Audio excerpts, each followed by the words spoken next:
Mark Vientos, New York Met, first baseman. What do you got on Mark Vientos, Ross? Okay, yeah, he actually got a cup of coffee this year. So he was able to showcase in 41 plate appearances his capabilities. Small sample, a lot of strikeouts, not much that we can make out of that. At this stage, he didn't do a whole lot, but he wasn't there for very long.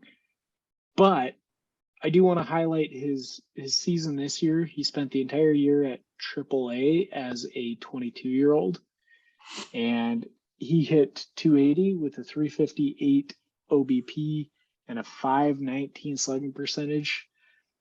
24 home runs on the season, which was pretty consistent with last season when he was at AA and AAA, where he hit 25 home runs. So I feel like last year was his real breakout. He early on in his career, he came in, and I recall he had quite a bit of hype surrounding him. And I think that diminished a lot after 2019. He had a really poor season. He had 255 that year, 22 walks and 110 strikeouts. Not a great ratio that you'd like to see. So it was not his best showing. But last season, after the COVID break, he slugged 581. 25 home runs. So I think we're seeing a pretty consistent message that this guy is going to hit for pretty solid power. A little bit like John Kensey, he's a bit of a free swinger, but I don't think it's quite as problematic as it is with John Kensey. I think he's going to be a little more consistent. I don't think his power is quite as great either. I don't know if I see a regular all-star here, but maybe an occasional all-star, maybe one or two in his career. I could see that being the case. What do you think about Vientos? Well, he's still showing a bat that can, control the strike zone, other than he does strike out way too freaking much. But he sees a lot of pitches. He walks at a fair clip. The average is in a good place, and the power numbers are there. There's another point on top of that I don't think that he's ever going to play first base for the Mets.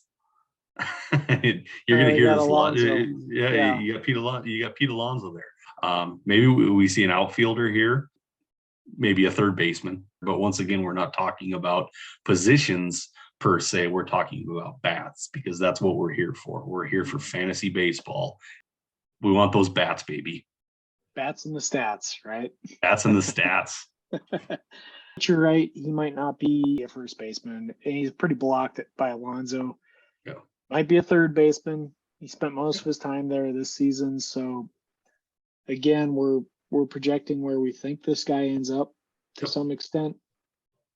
And, his defense is in question a little bit.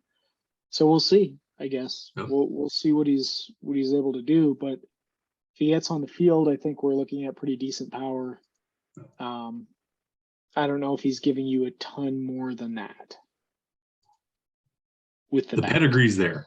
The pedigree's there. It's another wait and see for this upcoming season. It's really going to be able to place him. The things to highlight here, I think, is pretty good power. He grades out just below John Kensey with a 65 power on our scout grade equivalency and a 50 hit tool. So his hit tool is a little bit better. His power is a little worse than John Kensey. Projects for 29 home runs per 600 at-bats. That's great. The strikeout rate is a concern. Yep. This year, it was over 28% on the season. So that's something that you want to keep an eye on. And clearly it's affected him before, as we saw in 2019. That strikeout rate was problematic. So I think he's making the developments he needs to. He gets a comp to Matt Adams, so I don't know if that's a good thing or a bad thing. Just depends on your perspective. But Matt Adams, I also think, was a better minor leaguer than Mark Vientos is now. So